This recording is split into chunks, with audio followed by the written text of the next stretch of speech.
अस्सलामुअलैकुम। तो भाई उम्मीद करता हूँ आप लोग खैर खैरियत से होंगे। आज जो है हमारा एमडी कैट और ई कैट का चैप्टर नंबर 7 है जो कि है फ्लूइड डायनेमिक्स। देखो भाई, इससे पहले आपने ज़िंदगी में कभी इस चैप्टर का नाम भी नहीं सुना, कभी ज़िंदगी में पढ़ा भी नहीं है, कोई मसला नहीं है। जस्ट ये एक वीडियो देख लो, आपको समझ में आ जाएगा कि इस चैप्टर में क्या है। और जो मैं काम बता रहा हूँ बस वो काम कर लो कि इस तरह की एक कॉपी लो और जो भी मैं लिखवा रहा हूँ उसको अपने पास कॉपी में नोट डाउन कर लो। ठीक है, जब आपका टेस्ट आएगा या आपका फाइनल टेस्ट होगा तो आपने पूरी वीडियो नहीं देखनी है, आप जस्ट अपनी कॉपी से रिवाइज़ करोगे, आपको पता चल जाएगा कि चैप्टर में क्या था और आपने क्या पढ़ा था। बहुत ज़रूरी है नोट्स बनाना, इसके बगैर फ़ायदा नहीं होगा लेक्चर का, ज़रूर नोट्स बना लेना। अच्छा, अब टॉपिक क्या क्या हैं आज की वीडियो के, वो सारे बराबर में चल रहे हैं, आप देख सकते हो। अच्छा, अगर आप चाह रहे हो एमडी कैट और ई कैट के ग्रुप में ऐड होना, जो कि हमारे ख़ुद के ग्रुप्स होते हैं, तो फ़ीस है 4500 रुपये, जिसमें आपको एमसीक्यूज़ बुक्स मिलेंगी हर सब्जेक्ट की, रोज़ टेस्ट मिलेंगे, गाइडलाइन मिलेगी, मटेरियल मिलेगा, फार्मूला शीट्स मिलेगी, प्रैक्टिस शीट्स मिलेंगी, तमाम चीज़ें ग्रुप में मिलेंगी और लेक्चर और लाइव सेशन, टेस्ट सेशन। बहुत इंपॉर्टेंट है, ऐड हो जाओ ग्रुप में। 4500 फ़ीस पूरे साल के लिए है। स्टार्ट में नंबर आ रहा होगा, आप उस पर कॉन्टेक्ट करके डिटेल्स ले सकते हो। चलो सबसे पहले स्टार्ट करते हैं, फ्लूइड डायनेमिक्स क्या है। देखो भाई, हमने फ्लूइड स्टैटिक्स पढ़ा, उसमें क्या था, फ्लूइड रुका हुआ था, यानी बह नहीं रहा था। आपको पता है दरिया बहता है, ठीक है, दरिया बहता है, तो जब दरिया बह रहा है तो इसका मतलब क्या है, फ्लूइड मोशन कर रहा है। तो जब कोई चीज़ मोशन कर रही होती है तो आप उसे कहाँ पढ़ते हो, डायनेमिक्स में। यहाँ पर मोशन क्या कर रहा है, फ्लूइड, तो इसीलिए फ्लूइड डायनेमिक्स, यानी जब फ्लूइड मोशन कर रहा हो तो उस वक़्त क्या हो रहा होगा। ज़्यादातर आप फ्लूइड में यहाँ पर लिक्विड को पढ़ोगे, गैस बहुत कम आपको देखने के लिए मिलेगी। ठीक है, अच्छा अब आ जाते हैं फ्लूइड फ्रिक्शन। देखो भाई, अगर कोई चीज़ बह रही है या अगर कोई चीज़ मोशन में है तो फ्रिक्शन उसके ऊपर कहीं ना कहीं लग रही होगी किसी न किसी तरीके से। तो यहाँ पर जो हमारे पास फ्रिक्शन होगी वो फ्लूइड फ्रिक्शन होगी। अब फ्लूइड फ्रिक्शन आती कैसे, मैं ये आपको बताता हूँ। सबसे पहले ये समझ लो। देखो भाई, बहुत आसान कॉन्सेप्ट है। समझो ये आपके पास पानी है, ठीक है, ये पानी है, ये आपने पानी बना लिया, आप कोई और भी फ्लूइड ले सकते हो, यह आपका वाटर हो गया। जब लिक्विड की एक लेयर दूसरी लेयर पर रगड़ेगी, यानी देखो लिक्विड की ये एक लेयर है और ये लिक्विड की दूसरी लेयर आ गई, जब ये एक दूसरे पे रगड़ रही है या मेरा हाथ भी सिंपली एक दूसरे पे रगड़ खा रहा है, तो क्या फील हो रही है, मुझे एक फ्रिक्शन फील हो रही है जो मुझे आगे जाने से रोक रही है। तो उसी वजह से, यानी दो लेयर्स के आपस में जो है वो कांटेक्ट में आने की वजह से आपके पास क्या आ रही है, फ्लूइड में फ्रिक्शन आ रही है। बात क्लियरिटी में आई, बहुत आसान चीज़ है। ठीक है, जैसे मेरा हाथ है, अगर मैं इस बोर्ड पे रगड़ रहा हूँ तो एक साउंड प्रोड्यूस हो रहा है, एक फ्रिक्शन प्रोड्यूस हो रही है। तो लिक्विड में क्या हो रहा है कि लेयर्स हैं, ठीक है, लेयर्स हैं जो कि आपस में एक दूसरे के कांटेक्ट में आ रही हैं, तो फ्लूइड में फ्रिक्शन आ रहा है। याद रखना, हर फ्लूइड में फ्रिक्शन एक जैसी नहीं होती, अलग अलग होती हैं। उसको अभी हम यहाँ पर बहुत डिटेल में स्टडी करते हैं, सही है। अच्छा, सबसे पहले आ जाओ यहाँ पर। और फ्लूइड फ्रिक्शन क्या करती है पता है, कोशिश करती है कि डिफॉर्म ना हो, यानी फ्लूइड की जो स्टेट है वो चेंज ना हो। आपने हनी देखा होगा, शहद, जब आप शहद ख़रीदने जाते हैं तो वो जब जिस चीज़ से शहद निकाल कर आपकी जो छोटी सी बर्नी में शहद अगर भर रहे हों तो आप देखते हो कि वो बहता ही नहीं है। जब ज़्यादा उसको यूँ तो गिराया जाता है या ज़्यादा उस पर फोर्स लगाई जाती है, जब बहना शुरू करता है। तो फ्लूइड फ्रिक्शन का एक काम ये भी होता है कि जो लिक्विड की स्टेट है उसको मेंटेन रखने की कोशिश करें। ठीक है, क्या काम है कि डिफॉर्म ना हो, शेप डिफॉर्म ना हो। चलो इसको देखो, यहाँ पढ़ोगे भी, fluid viscous fluid. Viscous fluid क्या, जिसके अंदर फ्लूइड फ्रिक्शन है, ठीक है, फ्रिक्शन है। Fluid viscous fluid are fluid that resist deformation and flow. अच्छा, अगर अपनी स्टेट को चेंज होने से रोकेगा, देखो मज़ा आएगा पढ़ने में, टेंशन नहीं लो। देखो अगर अपनी स्टेट को चेंज होने से रोकेगा तो क्या होगा, अपनी शक्ल को तब्दील होने से रोकेगा, ठीक है, तो यानी डिफॉर्मेशन नहीं होगी, रेजिस्ट करेगा। They have a high resistance. Resistance क्या, फ्लो कम करेगा, ठीक है। टू शेयर और flow and exhibit internal friction between adjacent layers. देखो ये चीज़ मैंने आपको यहाँ समझा दी कि लेयर्स जब एक दूसरे के कांटेक्ट में आती हैं तो ये फ्रिक्शन आ रही होती है of the fluid. This internal friction is responsible for the viscosity of the fluid. अब विस्कोसिटी आ गई। देखो अगर फ्लूइड फ्रिक्शन ज़्यादा है तो विस्कोसिटी भी ज़्यादा होगी। विस्कोसिटी क्या होती है, यहाँ पढ़ लो। Viscosity is the property of fluid that describe their resistance to flow. क्या कि कितना ज़्यादा रेजिस्टेंस है फ्लो में, यानी कितना ज़्यादा कम कोई चीज़ बह रही है। फॉर एग्जांपल एक गिलास में दो सेम गिलास लो, एक गिलास में पानी भर लो, एक गिलास में शहद, दोनों को उल्टा कर दो। आप देखोगे पानी वाला गिलास फ़ौरन खाली हो जाएगा, शहद वाला बहुत हल्के हल्के। अब शहद वाला हल्के हल्के क्यों खाली हुआ? क्योंकि उसमें विस्कोसिटी ज़्यादा है, उसमें फ्लूइड फ्रिक्शन ज़्यादा है, इसीलिए वो हल्के हल्के शहद बह रहा है, पानी फ़ौरन बह गया। आया ना आपको मज़ा पढ़ने में? तो यही बात यहाँ पर है कि विस्कोसिटी क्या बताएगी कि कौन सा ऑब्जेक्ट जो है वो कितना जल्दी बह जाएगा या कितनी देर में बहेगा। ठीक है, अगर विस्कोसिटी ज़्यादा है तो फ्लो बहुत हल्का होगा। सिंपल बात याद रखो, विस्कोसिटी ज़्यादा है, फ्लो बहुत कम होगा। विस्कोसिटी कम है, फ्लो बहुत ज़्यादा होगा। अच्छा, विस्कोसिटी ज़्यादा है, फ्लूइड फ्रिक्शन ज़्यादा होगी, यानी दो लेयर्स जो आपस में है ज़्यादा रगड़ खा रही हैं, ज़्यादा फ्रिक्शन पैदा कर रही हैं। बात क्लैरिटी में आई। और डेंसिटी भी ज़्यादा होती है। याद रखना, शहद की डेंसिटी ज़्यादा है और पानी की डेंसिटी कम है। जिसकी डेंसिटी ज़्यादा होगी उसकी आपको जो है क्या ज़्यादा मिलेगी, उसकी आपको जो है वो विस्कोसिटी ज़्यादा मिलेगी। अच्छा, अब यहाँ पर आ जाओ। अब यहाँ पर मैंने कुछ फ्लूइड्स लिख दिए हैं, हनी, ठीक है, वाटर, पेंट, मोटर ऑयल और अल्कोहल।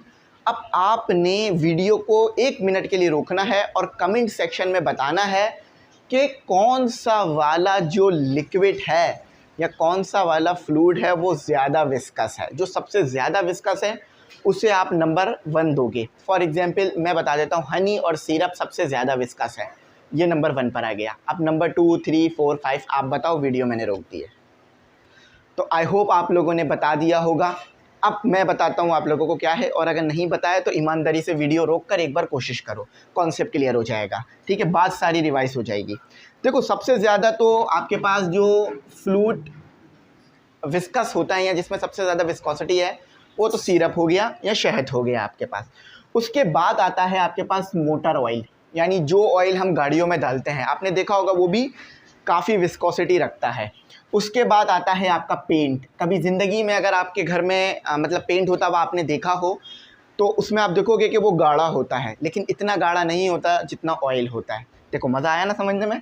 अच्छा, अब आ जाओ, उसके बाद आता है वाटर, ठीक है, और सबसे आखिर में आता है अल्कोहल। अल्कोहल जो है वो सबसे कम विस्कस है इन सब में, इन सब की बात कर रहा हूँ। ठीक है, ऐसा नहीं हर जगह, इन सब में।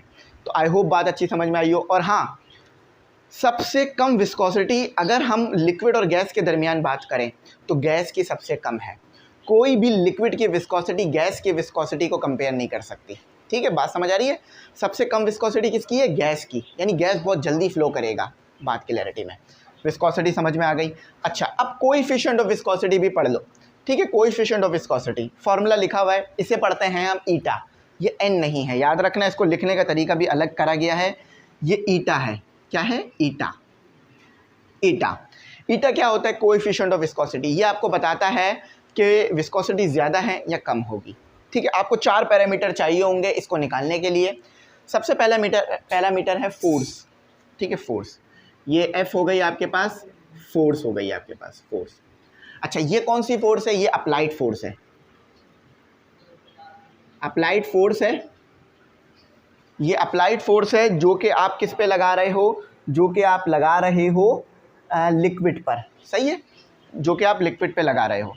Force applied on liquid, LIQUID। ठीक है, बात क्लैरिटी में आई। अच्छा, अब L क्या है? देखो L क्या है? दो लेयर के दरमियान का डिस्टेंस L है। बात क्लैरिटी में आई। देखो यहाँ कितनी प्यारी डायग्राम बनाई हुई है, आपको मज़ा आएगा पढ़ने में, टेंशन नहीं लेना। ठीक है, डिस्टेंस बिटवीन 2 लेयर लिख देता हूँ, डिस्टेंस बिटवीन 2 लेयर। अब ये देखना फॉर्मूला ज़िंदगी पर बच्चों को याद आएगा माशाल्लाह। अच्छा, ए क्या है? एरिया, यानी जिस एरिया में फोर्स अप्लाई हो रही है, एरिया। अच्छा, अब ये समझो, ये है वेलोसिटी का ग्रेडियंट, यानी ये वेलोसिटी है। अब वेलोसिटी किन की, ये सुनो। देखो, फ्रिक्शन है, इसका मतलब है एक लेयर ज़्यादा वेलोसिटी में होगी, दूसरी कम वेलोसिटी में होगी, तो डिफरेंस निकलेगा। तो दो लेयर के दरमियान वेलोसिटी का डिफरेंस, ठीक है, ये आपके पास है velocity, change in velocity between two layer, change in velocity between two layers. आजकल लेयर का केक भी बड़ा मशहूर है भाई, ठीक है। तो दो लेयर्स के दरमियान जो वेलोसिटी का चेंज है वो आपके पास है ये v, ठीक है, जिसे पर यूनिट लेंथ में देखा जा रहा होता है। क्लैरिटी में आई, अंदर तक कॉन्सेप्ट समझ में आया, मज़ा आया, फील आया, आ गया। चलो अब आगे चलो, इतना रुका मत करा करो पीछे। अब आओ डायरेक्ट फोर्स पढ़ते हैं। सामने लगा हुआ पंखा, मैं आगे जाने की कोशिश कर रहा हूँ पर मैं जा नहीं पा रहा, ऐसा क्या है जो मुझे रोक रहा है? मैं कोशिश कर रहा हूँ, कुछ धक्का दे रहा है मुझे, जो चीज़ मुझे धक्का दे रही है वो है डायरेक्ट फोर्स।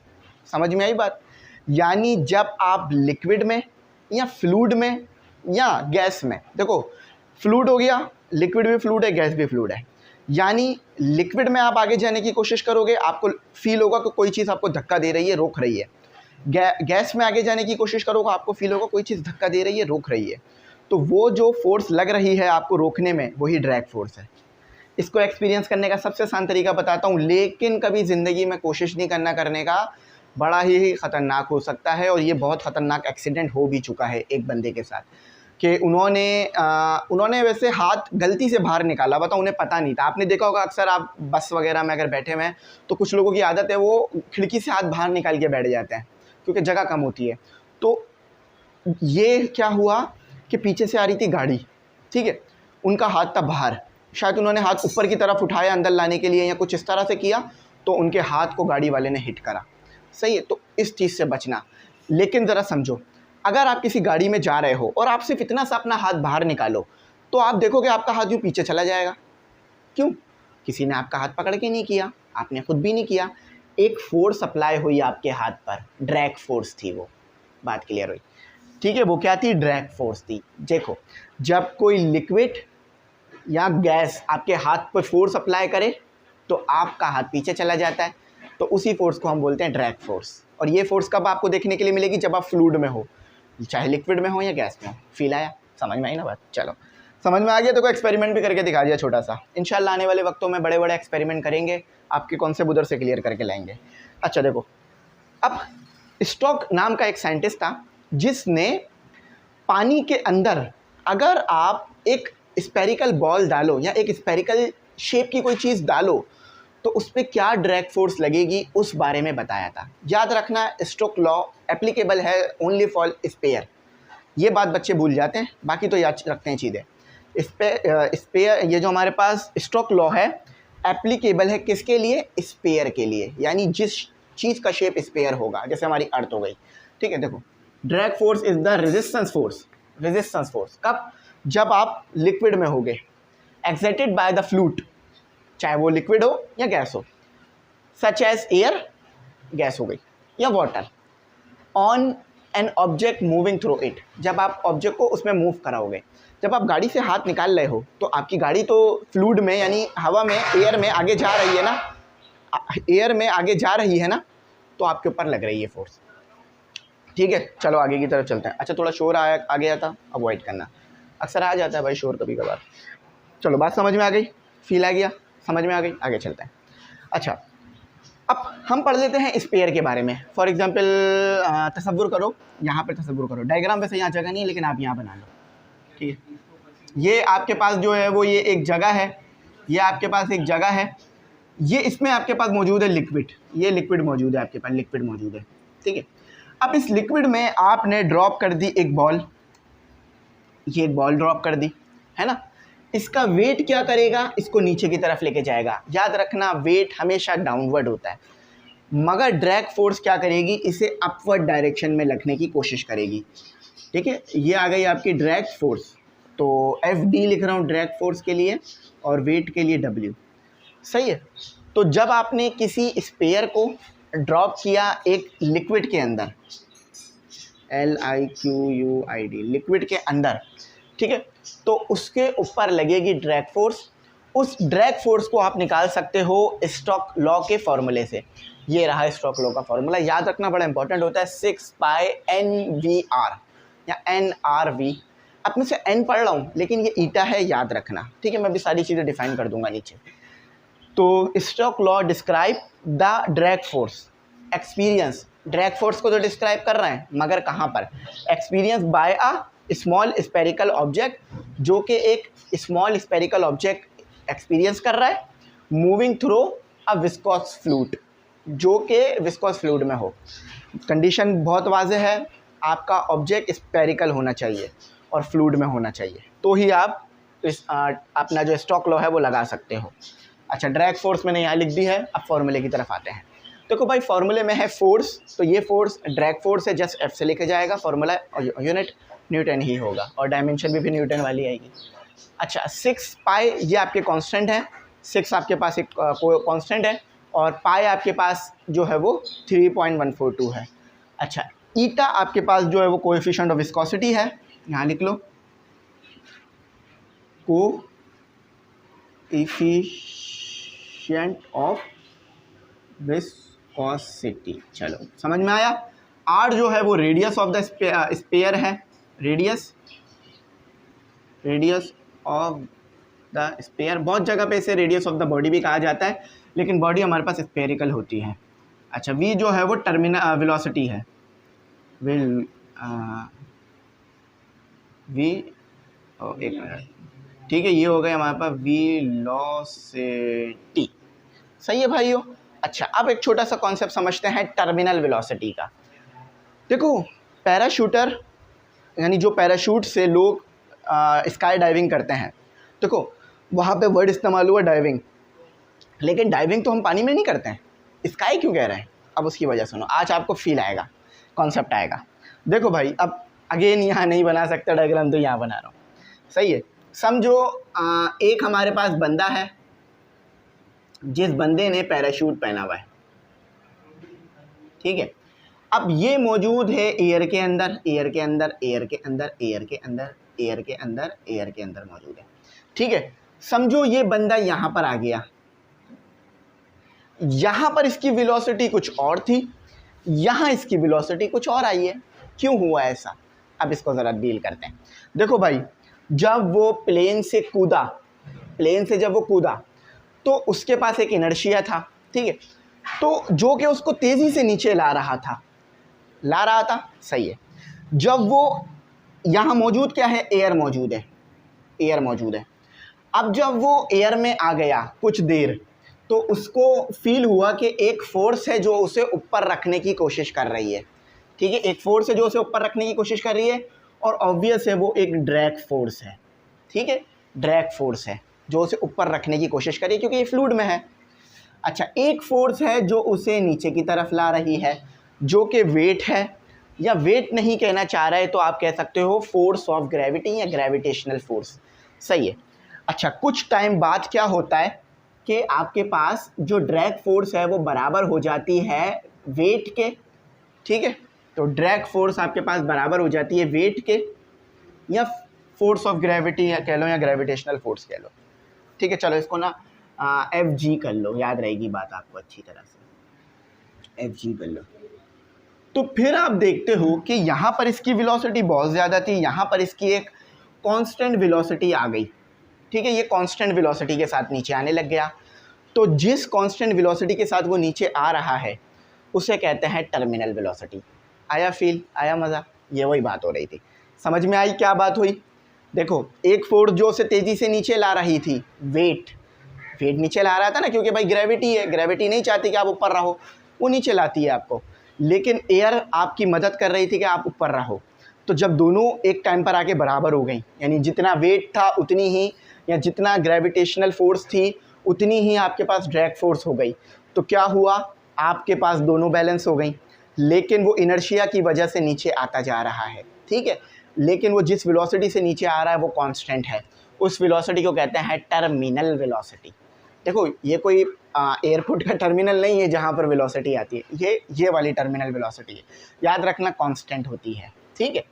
आप ज़िंदगी भर याद रखना। देखो, terminal velocity is the constant speed, क्या है वेलोसिटी रहे लेकिन ये एक स्पीड ही होती है, that a freely falling object, देखो फ्रीली फॉलिंग का मतलब क्या है कि जब वो ऊपर से गिरा तो उसके पास कोई भी ऐसी चीज़ नहीं है जो उसे ऊपर रख सके, सही है, उसके पास ना ही कोई ऐसा जेट सूट है, ना ही कोई ऐसा इंजन है जो उसे ऊपर रख सके, तो वो नीचे आता रहेगा फ्रीली, तो इसीलिए फ्रीली फॉलिंग ऑब्जेक्ट कहा गया है।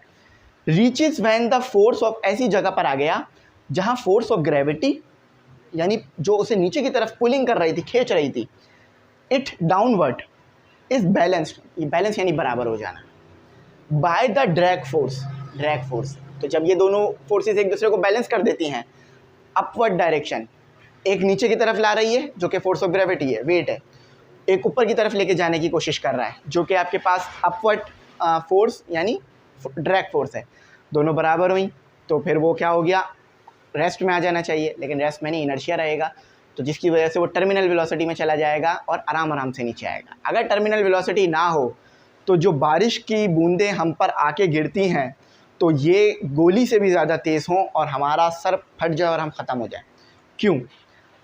आपने देखा होगा पानी जब ज़मीन पे आ रहा होता है वो इस शेप में हो जाता है, एक इस शेप में बन जाता है, इस शेप का बन जाता है। क्यों बनता है? क्योंकि देखो वो जब ऊपर से गिरता है यानी बादल से गिरता है उसके पास वेलोसिटी ज़्यादा होती है, वो नीचे आता रहता है, उसके ऊपर लगता है वेट और उसके ऊपर लगती है क्या कहते हैं अपनी वेलोसिटी, ड्रैग फोर्स, दोनों एक दूसरे को बैलेंस करके बराबर कर देती हैं, जिसकी वजह से ये एक कांस्टेंट स्पीड से आके नीचे गिरता है जो कि इतनी नहीं होती कि हमें नुकसान पहुंचा दे, लेकिन ये जो है वो इस तरह से होता है। चलो, बहुत प्यारी बातें समझ में आई, अच्छा खासा लिख दिया, जल्दी से नोट डाउन कर लो, अब आगे चलते हैं। तो स्टूडेंट, अब आपके पास बड़े ही मज़ेदार, इंटरेस्टिंग और फील कराने वाले टॉपिक हैं जो कि हैं फ्लूइड इन मोशन और टर्बुलेंट फ़्लो, लेमिनार फ़्लो और रेनॉल्ट नंबर। बड़े आसान हैं, जस्ट थोड़ा सा टाइम दे दो। अच्छा, फ्लूइड इन मोशन, भाई देखा होगा आपने कि जो मोशन होता है फ्लूइड का वो एक जैसा नहीं होता, कभी बहुत तेज़ हो रहा होता है, कभी बहुत हल्के हो रहा होता है। फॉर एग्जांपल, अगर आपके घर में जो नल लगा हुआ है आप उसे आराम से खोलोगे तो आप देखोगे कितने अच्छे तरीके से पानी बहता हुआ आएगा, है ना, एक मज़ेदार लाइन सी बन रही होगी और पानी बह रहा होगा, देखने में अच्छा भी लगेगा।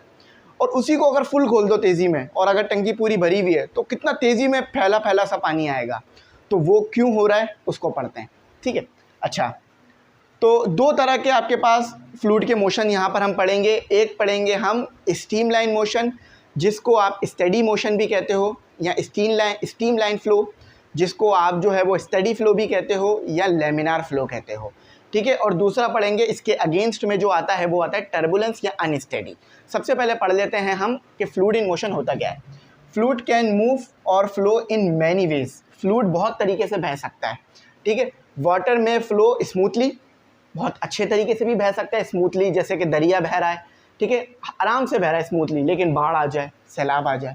And slowly in a quiet stream और violently over a water flow fall, या बहुत बुरी तरीके से भी बह सकता है, जैसे सैलाब आ जाए, दरिया अपने जो बाउंड्री से उससे निकल जाए बाहर। और अक्सर आपने देखा होगा इस तरह का जो है पाकिस्तान को सामना रहता है। Fluid flow can be divided basically in two types, तो हमने जो फ्लूइड का फ्लो है वो दो टाइप्स में बांट दिया है। पहली टाइप जो है वो स्टीम लाइन फ़्लो, जिसको आप कह सकते हो स्टेडी फ़्लो भी, और लेमिनार फ़्लो भी इसी को कह सकते हो। या दूसरी टाइप जो है वो अनस्टेडी फ़्लो या टर्बुलेंस फ़्लो है। पहले पढ़ते हैं स्टीम लाइन फ़्लो क्या होता है। देखो भाई, स्टीम लाइन फ़्लो आपको कब देखने के लिए मिलेगा कि जब आपके घर में जो नलका लगा हुआ है ना, आप उसे बिल्कुल आराम से खोलो और फिर आप देखो कि पानी बह रहा है, बहुत स्मूथली बह रहा होगा, बहुत आराम से आपको एक लाइन बनती हुई नज़र आएगी पानी में, तो वो जो फ़्लो है वो स्टीम लाइन फ़्लो है, या उसको आप स्टेडी फ़्लो भी कह सकते हो या लेमिनार फ़्लो। अब मैं लेमिनार फ़्लो का वर्ड इस्तेमाल करूँगा, ठीक है, लेमिनार फ़्लो। अब उसमें हो क्या रहा होता है उसके पीछे की साइंस समझो, उसमें क्या हो रहा होता है। देखो यहाँ समझो आपने नलका खोला, ठीक है, आपने समझ लो एक पाइप है आपके पास, एक पाइप है, इस पाइप से आपके पास जो है वो पानी आ रहा है, ठीक है, इस पाइप से आपके पास पानी आ रहा है, बड़ा पाइप ले लो, ठीक है, बड़ा पाइप ले लो, इसमें आपके पास आ रहा है पानी। आपने ये पॉइंट ले लिया, एक पॉइंट कंसीडर कर लिया कि मैं यहाँ पे चेक करूँगा कि क्या वेलोसिटी आ रही है। अच्छा, इस पॉइंट के पीछे पानी के जो है वो मॉलिक्यूल्स ले लो, ठीक है। अब ये वाला मॉलिक्यूल यहाँ से गुजरा, इस पॉइंट से गुजरा, इसकी वेलोसिटी आई 30 मीटर पर सेकेंड, ठीक है। अब दूसरा वाला भी गुजरा, उसकी भी 30 मीटर पर सेकेंड आ रही है, तीसरा वाला भी गुजरा तो 30 मीटर पर सेकेंड आ रही है। तो जब आपके पास स्टेडी फ्लो हो रहा होगा तो जो आपके पास वेलोसिटी है मॉलिक्यूल्स ऑफ वाटर की या पार्टिकल्स ऑफ वाटर की, पार्टिकल्स कह लो, तो वो किसी पॉइंट पर सेम आ रही होगी। सही है, आप करके भी चेक कर सकते हो। अच्छा, अब आपने इसको यहाँ पे ले लिया, इस पॉइंट को यहाँ पे ले लिया, अब यहाँ पर वेलोसिटी चेक करी तो यहाँ भी 30 मीटर पर सेकेंड आ रही है, यहाँ भी 30 मीटर पर सेकेंड आ रही है, यहाँ भी 30 मीटर पर सेकेंड आ रही है। आप चाहो तो इसे सेंटीमीटर भी कह सकते हो आसान करने के लिए। तो स्टेडी फ्लो में क्या होगा कि आप कोई भी पॉइंट ले लो, उस पॉइंट पर पार्टिकल्स की वेलोसिटी निकालो तो सबकी सेम आ रही होगी जो कि 30 मीटर पर सेकेंड बन रही होगी। ऐसा क्यों हो रहा होगा? इसकी वजह ये होगी कि फ़्लो बड़ा स्मूथ हो रहा होगा, जिसकी वजह से सबकी वेलोसिटीज़ जो हैं वो सेम आ रही होगी। सही है, क्यों? स्मूथ फ्लो है तो वेलोसिटी सेम आनी चाहिए ना, एक ही तरीके से बहने चाहिए। अच्छा, लेमिनार फ्लो में कभी कभार ऐसा होता है कि पानी बह तो रहा होता है मगर आप अगर उसे देखो तो ऐसा लगता है रुक गया है, पानी बहता बहता रुक गया है। आप यूट्यूब पे सर्च कर लो तो बड़ी ज़बरदस्त वीडियोस मिलेंगी। अब मैं ज़रा यहाँ पे दिखाता हूँ, ये आपके घर का नलका बना लेते हैं, ठीक है, महंगा वाला नलका है ये हमारे पास। ये हमने अपने घर का नलका बना लिया। अब इस नलके से गिर रहा है पानी, टैप टैप कहते हैं ना अब इसे इंग्लिश में। अब इस नलके से गिर रहा है पानी, तो जब लेमिनार फ्लो होगा तो इस तरह की एक बिल्कुल स्ट्रेट लाइन, बिल्कुल इस तरह की स्ट्रेट लाइन आपको देखने के लिए मिलेगी। ये फ्लो कहलाएगा लेमिनार फ्लो, बड़ा स्मूथ फ्लो होगा आपके पास। समझ में आया लेमिनार फ्लो क्या है? और इसी को स्ट्रीमलाइन फ्लो भी कहोगे, इसी को स्टेडी फ्लो भी कहोगे। चलो बात क्लैरिटी में आ गई।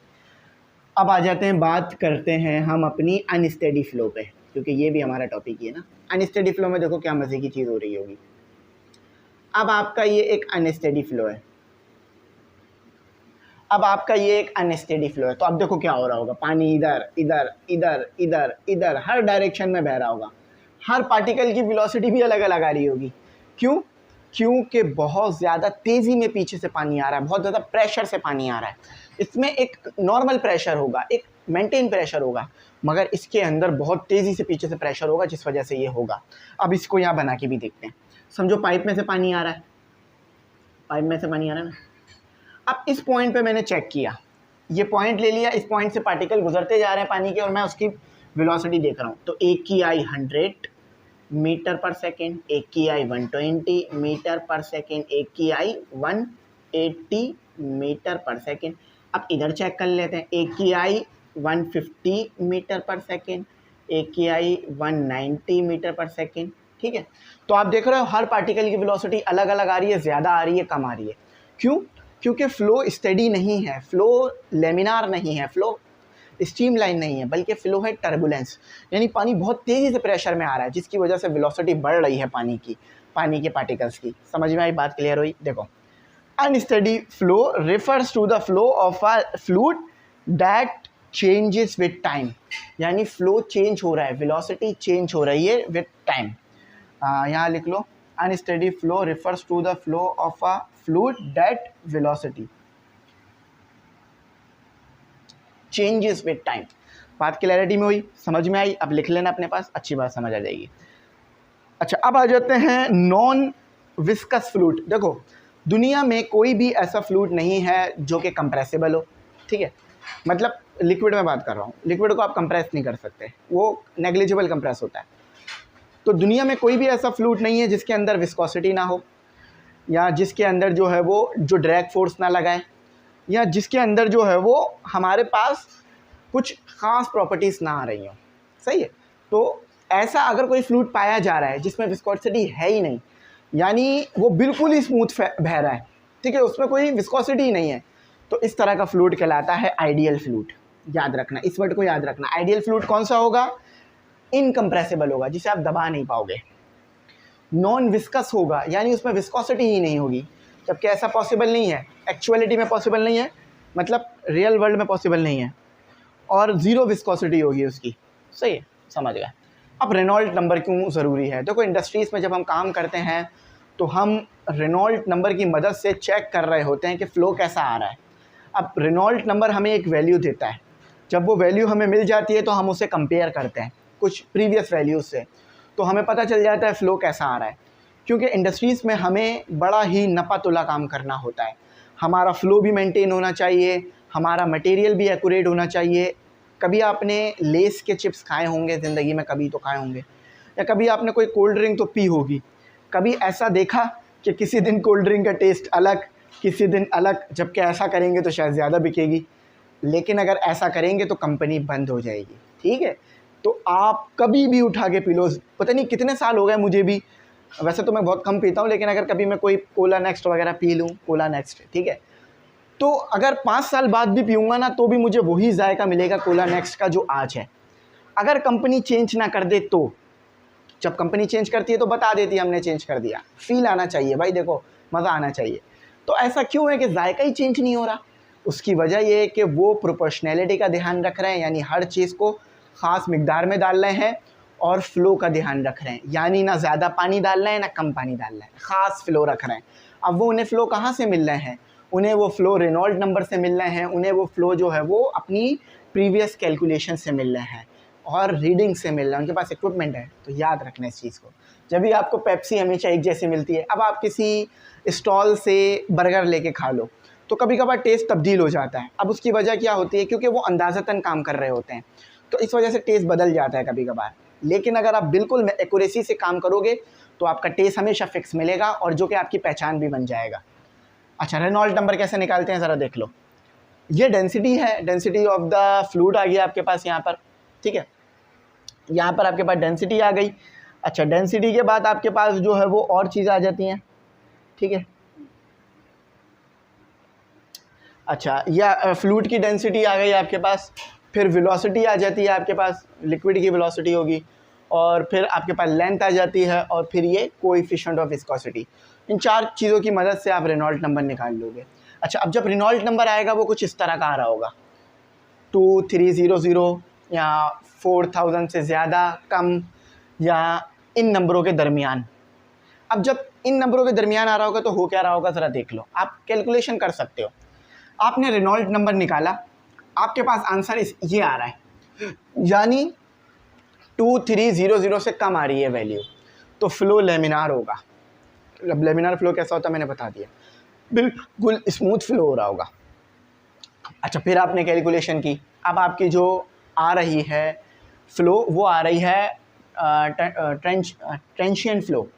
अब ट्रांजिएंट फ्लो क्या होती है ज़रा मैं इसको बता देता हूँ। देखो, ये एक ऐसा फ्लो होता है जिसके अंदर वेलोसिटी और प्रेशर चेंज हो रहा होता है। देखो, इसमें तो वेलोसिटी चेंज नहीं हो रही ना, लेकिन इसके अंदर वेलोसिटी और प्रेशर चेंज हो रहा होता है। इसका फ्लो बहुत ज़्यादा टर्बुलेंस नहीं होगा, लेकिन लेमिनार भी नहीं होगा, आपको थोड़ा तेज़ देखने के लिए मिलेगा। अगर रेनॉल्ट नंबर इन दोनों के दरमियान आ रहा है, यानी 4000 से छोटा आ रहा है, 23000 से ज़्यादा आ रहा है। अब 23000 से ज़्यादा क्या हो सकता है? 25000, 30000। तो इस तरह का फ्लो आपके पास ट्रांजिएंट फ्लो होगा। अब टर्बुलेंस फ्लो कब कहलाएगा? जब आपके पास रेनॉल्ट नंबर 4000 से भी ज़्यादा चला जाए, ठीक है। अब देखो, यहाँ मैंने कुछ फ़्लो लिख दिए हैं, कुछ फ़्लो मैंने कैलकुलेट किए, उनका रेनॉल्ट नंबर निकाल लिया। अब मुझे कमेंट सेक्शन में बताओ कि कौन सा फ़्लो, यहाँ नंबरिंग कर देता हूँ, कौन सा फ़्लो जो है वो कौन सा है, मतलब RE की वैल्यू देख के बताओ, रेनॉल्ट नंबर की वैल्यू देख के बताओ कौन सा टर्बुलेंस है, कौन सा लेमिनार है, कौन सा टर्शिएंट है। चलो मैं 1 मिनट देता हूँ, आप कर लो। तो आई होप आप लोगों ने ईमानदारी से इसका जवाब दे दिया होगा। तो चलो मैं भी बता देता हूँ। देखो भाई, अगर वैल्यू 2300 से छोटी हो तो फ़्लो होगा लेमिनार, यानी ये वाला फ़्लो लेमिनार है। अगर वैल्यू 2300 और 4000 के दरमियान है तो फ़्लो होगा आपके पास कौन सा? टर्शिएंट, यानी ये तीसरा वाला टर्शिएंट है। और अगर 4000 से ज़्यादा वैल्यू आ रही है तो टर्बुलेंस होगा, तो ये दूसरा वाला फ़्लो टर्बुलेंस है। अब चेक कर लो, यही जवाब दिया है। चलो, आई होप समझ में आ गया होगा। अब अपने फर्दर टॉपिक पे पढ़ते हैं, जो कि 2 छोटे टॉपिक हैं हमारे। तो स्टूडेंट, अब आपके पास 2 बड़े ही इंपॉर्टेंट टॉपिक हैं। एक है आपके पास इक्वेशन ऑफ कंटिन्यूटी और दूसरा है बर्नौली प्रिंसिपल। अच्छा, बर्नौली प्रिंसिपल की मैंने इक्वेशन नहीं लिखी है, मैं इसकी इक्वेशन भी लिख देता हूँ आपके सामने, ठीक है। तो आप लोगों का टाइम सेव करने के लिए मैंने इसे लिख दिया है, लेकिन अभी ये फाइनल नहीं है, फाइनल में इसे करवाऊँगा, सही है, क्योंकि मैंने फाइनल नहीं लिखा ताकि आपको बात समझ में आए कि ये आती कैसे। अच्छा, सबसे पहले समझ लेते हैं इक्वेशन ऑफ कॉन्टिन्यूटी। देखो भाई, इक्वेशन ऑफ कॉन्टिन्यूटी ये कहती है आपके पास कि अगर आपके पास लेमिनार फ्लो है, यानी स्टेडी फ्लो है, तो जो प्रोडक्ट है यहाँ पर एरिया और वेलोसिटी का, जो यहाँ पर वैल्यू आ रही होगी उस प्रोडक्ट की, वही यहाँ पर भी वैल्यू आ रही होगी उस प्रोडक्ट की। सही है, यानी जो प्रोडक्ट है क्रॉस सेक्शनल एरिया का और वेलोसिटी का, वो दोनों एंड पर सेम रहेगा। यानी अगर यहाँ पर क्रॉस सेक्शनल एरिया बढ़ा रहे हो तो वेलोसिटी कम हो जाएगी, और अगर यहाँ पर आप एरिया कम कर रहे हो तो वेलोसिटी बढ़ जाएगी। तो इसी तरह से एरिया और वेलोसिटी आपस में सॉल्व होने के बाद सेम वैल्यू देंगे। समझ में आई बात? चलो, फील नहीं आ रहा होगा, मज़ा नहीं आ रहा होगा, चलो मज़ा करते हैं, यानी बात समझते हैं। देखो भाई, होगा कैसे आपके पास, फॉर एग्जाम्पल यहाँ पर कंसीडर करो मेरे पास क्रॉस सेक्शनल एरिया है A1। अच्छा, यहाँ पर मैंने एक लेंथ ले ली डेल्टा L1। सही है, अब इधर से मेरे पास क्या हो रहा है, फ्लूइड इंटर हो रहा है, फ्लूइड इंटर हो रहा है मेरे पास। ये हो गया मेरा फ्लूइड FLUID। देखो फील आएगा, बात समझ आएगी। ये हो गई वेलोसिटी V1। सही है, इतनी बात समझ में आ गई। अच्छा, अब उसके बाद जो है हम आगे चलते हैं, आगे पढ़ते हैं। अब देखो यहाँ पर हमारे पास क्या हो रहा होगा, अब हमारे पास जो है वो, अब हमारे पास क्या हो रहा है, यहाँ पर हमारे पास जो है वो एरिया क्या है, छोटा है, तो A2 कह देंगे, यानी सेम तो नहीं है ना। अच्छा, और यहाँ पर हमारे पास लेंथ कितनी है, डेल्टा L2, छोटी सी हमने लेंथ ले ली। अच्छा, अब देखो यहाँ से हमारे पास जो फ्लूइड हमने पीछे से इंटर किया था वो यहाँ से निकलेगा। भाई देखो, लॉ ऑफ मास एक्शन का समझ लो कि लॉ ऑफ मास एक्शन के मुताबिक जो फ्लूइड आपने इंटर किया है वही फ्लूइड बाहर आएगा, ऐसा नहीं है कोई और चीज़ बाहर आ जाएगी। फॉर एग्जांपल मैं फ्लूइड के तौर पे यहाँ पर पानी डालूँ तो यहाँ से भी पानी ही निकलेगा, ऐसा नहीं है अगर यहाँ पे पानी डाल रहा हूँ तो यहाँ से मेरे को जो है वो पेट्रोल मिल रहा है। हाँ, बीच में आपने कोई ऐसा सिस्टम लगा दिया तो अलग बात है, लेकिन जो चीज़ डालोगे वही चीज़ निकल कर बाहर आएगी। सही है, इस बात को याद रखना। ठीक है, तो इसकी वेलोसिटी हो गई V1, V2 हो गई। अब इसकी वेलोसिटी क्या है V1, उसकी वेलोसिटी क्या है V2। अब देखो आपके पास डेरिवेशन क्या बनेगी, आपके पास फॉर्मूला क्या आएगा, density 1 A1 V1, density 2 A2 V2। मगर डेंसिटी तो यहाँ सेम होगी। क्यों डेंसिटी सेम होगी, देखो जो फ्लूइड आपने यहाँ डाला है वही फ्लूइड आपको यहाँ से मिलेगा। जैसे कि फॉर एग्जांपल यहाँ पर आपने पानी डाला था, उसकी डेंसिटी थी ρ1, और यहाँ से भी तो आपको पानी मिलेगा जिसकी डेंसिटी ρ2 होगी, लेकिन ρ1 और ρ2 तो आपके पास सेम होगा ना, जिसे आप ρ कह सकते हो। ऐसा तो नहीं है ना यहाँ पे डेंसिटी चेंज होगी, यहाँ पे डेंसिटी अलग होगी। अगर आपने पानी डाला है दोनों तरफ तो डेंसिटी सेम होनी चाहिए। चलो, बात क्लियर हुई। तो अब देखो फॉर्मूला आपके पास क्या आ जाएगा, density A1 V1 is equal to density A2 V2। तो ये डेंसिटी से डेंसिटी कैंसिल हो गई, A1 V1 is equal to A2 V2। चलो, बात समझ में आई। क्या बता रही है equation of continuity, equation of continuity ये बता रही है कि जो प्रोडक्ट है आपके पास एरिया का और वेलोसिटी का वो सेम मिलेगा। मैं यहाँ से इस चीज़ को पढ़ भी देता हूँ ताकि आपको जो है वो और बात अच्छी क्लियर हो जाए।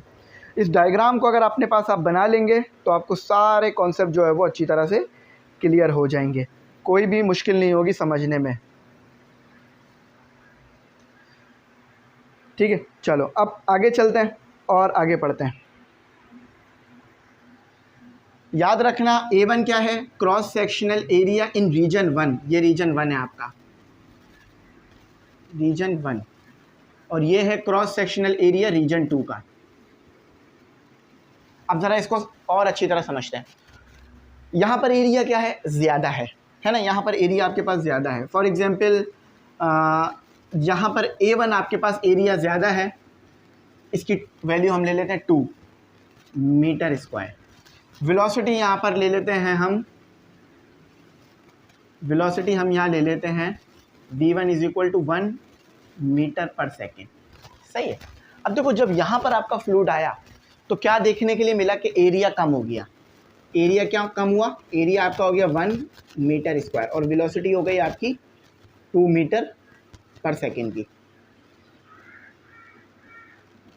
अब इनका प्रोडक्ट कर लेते हैं, 2 मल्टीप्लाई बाय 1 और 1 मल्टीप्लाई बाय 2। तो देखो दोनों क्या आ रहा है आपके पास, 2 इक्वल टू 2। तो आपने देखा क्या आपको मिला कि अगर आपने एरिया बढ़ाया तो वेलोसिटी कम हुई और अगर आपने एरिया को कम किया तो वेलोसिटी बढ़ गई। यानी एक चीज़ को बढ़ा रहे हो तो दूसरे पे फ़र्क पड़ रहा है, दूसरे को बढ़ा रहे हो तो तीसरे पे, एक पे, पहले वाले पे फ़र्क पड़ रहा है। तो इसी वजह से आपको जो प्रोडक्ट है एरिया और वेलोसिटी का जो यहाँ आ रहा है वही यहाँ पर भी आ रहा है, चाहे आपने एरिया कम भी कर दिया है। तो लॉ ऑफ मास एक्शन भी यही कह रहा है, law of conservation of mass भी यही कह रहा है कि जो आप मास यहाँ डाल रहे हो वही मास आपको वहाँ से मिल रहा है। चलो अब इसको पढ़ लेते हैं। याद रखना इक्वेशन ऑफ कॉन्टिन्यूटी को भूलना मत कि प्रोडक्ट जो है आपके पास एरिया का और वेलोसिटी का वो सेम रहेगा दोनों साइड पर। फील आया, समझ आई, मज़ा आया ना पढ़ने में? चलो अब आगे चलते हैं। Suppose a study laminar flow of a fluid through an enclose tube. देखो ये इनक्लोज ट्यूब है, याद रखना फ्लो लेमिनार लिया है, ठीक है, लेमिनार लिया है, ये लिख लो अपने पास। अगर लेमिनार नहीं लोगे तो फिर ये वैलिड नहीं रहेगी इक्वेशन। और pipe as show in figure, the speed of the fluid varies, speed बदल रही है, यहाँ पर स्पीड ज़्यादा है, सॉरी यहाँ पर स्पीड कम है, यहाँ पर स्पीड आपके पास ज़्यादा आ रही है।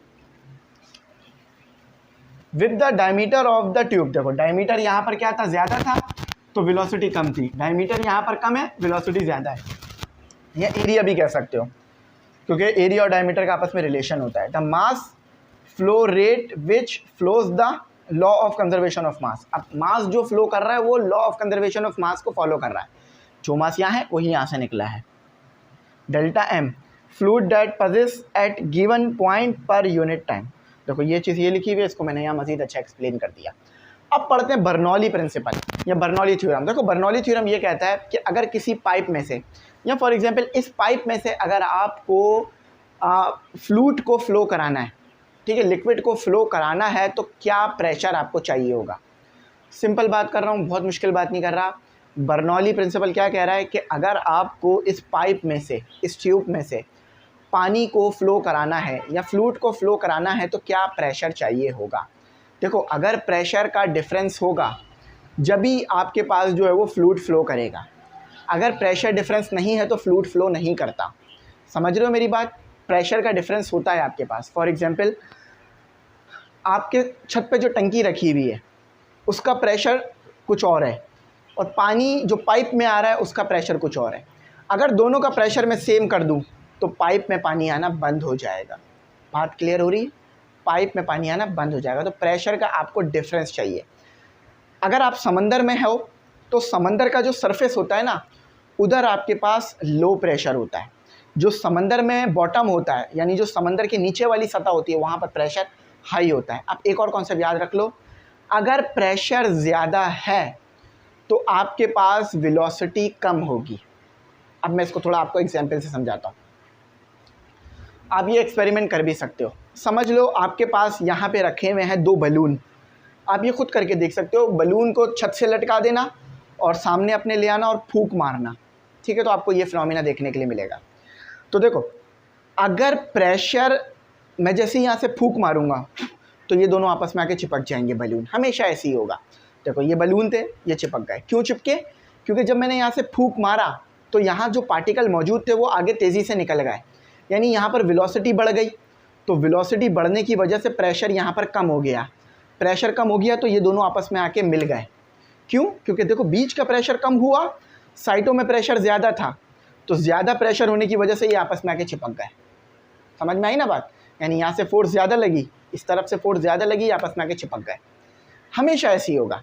तो जब भी आपके पास प्रेशर कम होगा वेलोसिटी ज़्यादा होगी, अगर वेलोसिटी कम है तो प्रेशर ज़्यादा होगा। बात याद रखना। फिर बता रहा हूँ, इस कॉन्सेप्ट को याद रख लो। फूंक मारा, ये आपस में आके चिपक रहे हैं। क्यों? क्योंकि यहाँ प्रेशर कम हो गया, वेलोसिटी ज़्यादा हुई फूंक मारने से, तो ये चिपक गए। बात क्लियर हुई? तो ये बात लिखी हुई भी है। The velocity of a fluid is high, अगर वेलोसिटी ज़्यादा है तो क्या होगा? The pressure is low, pressure कम हो जाएगा, ये आपस में आके चिपक जाएंगे। And the velocity is low, अगर वेलोसिटी लो है तो प्रेशर इज़ हाई। अब देखो फॉर एग्जांपल मैं हवा को सक करूँ, यूँ करूँ, तो ये दूर चले जाएंगे। क्यों? क्योंकि यहाँ पर प्रेशर बढ़ जाएगा, क्योंकि वेलोसिटी कम हो जाएगी। ठीक है, अब सक करने से मुराद ये है कि वो फिर भी मैं अपनी तरफ हिला रहा हूँ तो भी बढ़ी जाएगी वेलोसिटी। अच्छा चलो बात समझ में आ गई, क्लियर हो गया। अगर वेलोसिटी ज़्यादा है प्रेशर कम, और अगर प्रेशर जो है वो ज़्यादा लो आ रहा है तो वेलोसिटी जो है वो हाई होगी। मतलब अगर प्रेशर जो है वो लो आ रहा है, मतलब वेलोसिटी कम आ रही है तो प्रेशर ज़्यादा होगा। इसको याद रखना, मैंने एग्जांपल से समझा दिया है।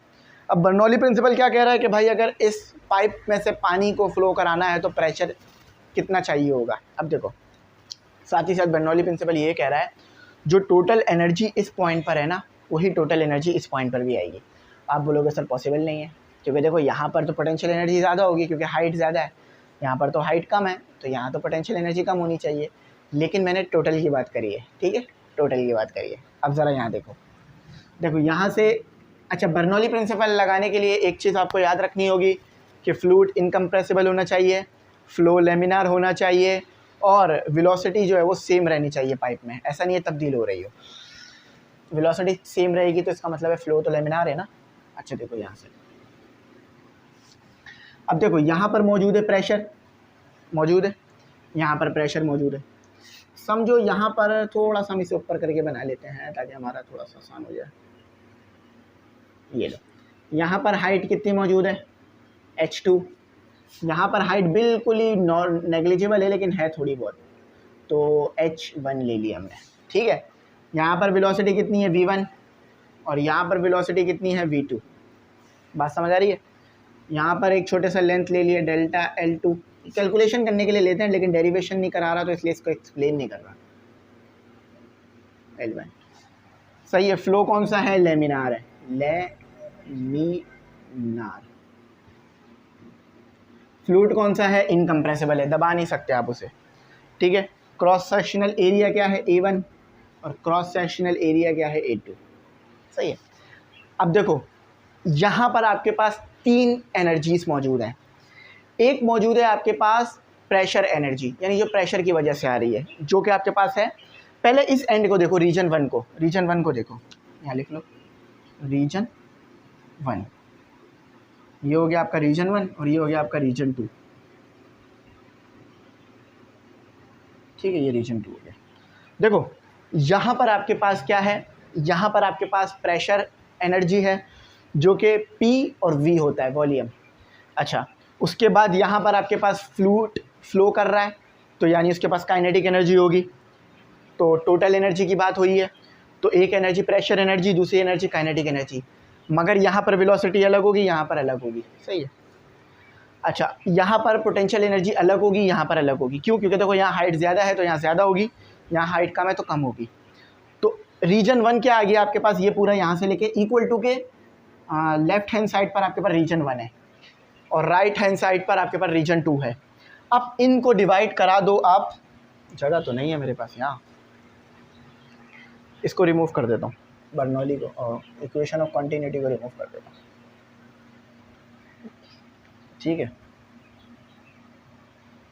अच्छा, अब जो आपके पास इक्वेशन है, इक्वेशन नंबर वन, उसको डिवाइड करा दो वॉल्यूम से। ये समझ में आ गया ना कैसे आया।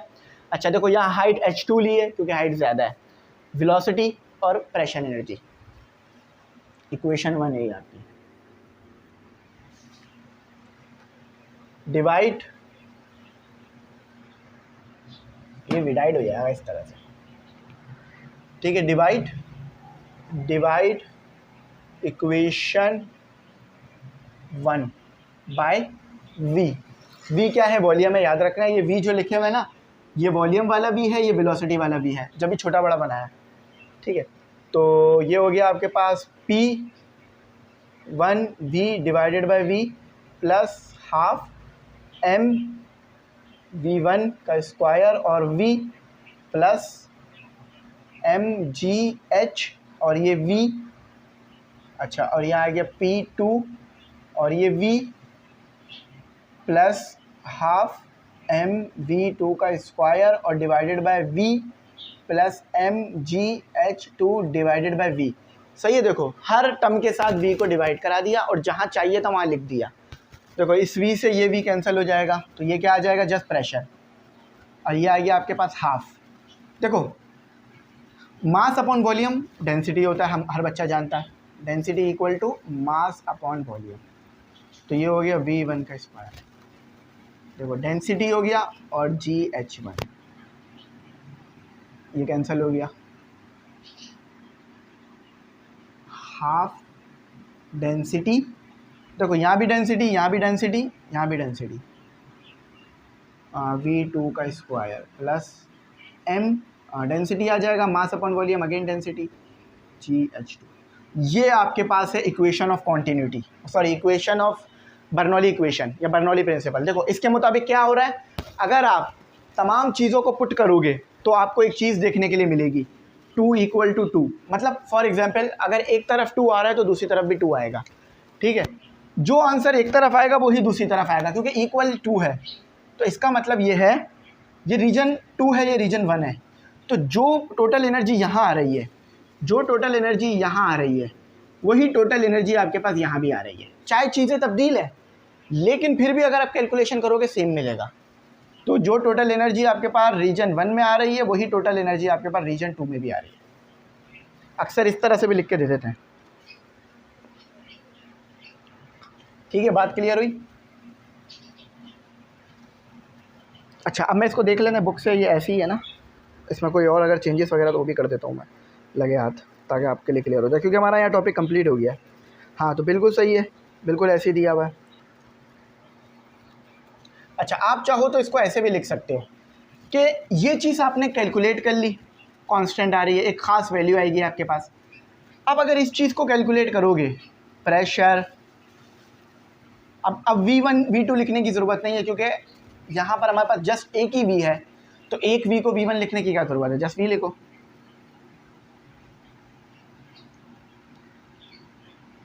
तो इसको ऐसे भी लिखा जाता है। इसका मतलब है कि आपने ये वाली चीज़ कैलकुलेट कर ली है, कैलकुलेट हो गई है, कैलकुलेट हो गई है। अब जो ये आंसर आ रहा है ना, वही ये भी देगा। क्यों? क्योंकि जो एनर्जी इधर है वो इधर है। मज़ा आया होगा, फील आई होगी समझने में बात। तो इसको लिख लेना, काफ़ी लंबा टॉपिक था ये, लेकिन मैंने पूरा आपके लिए इसको करा दिया। याद रखना, बर्नौली इक्वेशन 1740 में दी गई थी, और ये हमें बताता है कि अगर आपको फ्लूट को मूव कराना है इस पाइप में से तो क्या प्रेशर चाहिए होगा। तो आप चाहो तो यहाँ से ये प्रेशर भी कैलकुलेट कर सकते हो। अब तक आप सोच रहे हो कि प्रेशर की बात कर रहे हैं कहाँ, तो यहाँ से बात कर सकते हो। उन्होंने सहारा किस चीज़ का लिया, उन्होंने सहारा इसका लिया कि जो प्रेशर, जो एनर्जी यहाँ है टोटल, वही यहाँ पर है टोटल। तो फिर उन्होंने कैलकुलेशन करी और जिसकी मदद से हमें ये मिला। सबको उधर ले जाओ, पी को इधर रहने दो, आपका प्रेशर आ जाएगा। बाकी ये डेंसिटी है, ये भी डेंसिटी है। आई होप समझ आ गई होगी बात। अगर कुछ ना आया हो तो पूछ लेना, ग्रुप में ज़रूर ऐड हो जाना, क्योंकि वहाँ पे भी आपको बहुत सारी चीज़ें वक्तन फ़वक्तन मिलती रहेंगी। Thanks for watching. अल्लाह हाफिज़। कीमती दुआओं में ज़रूर याद।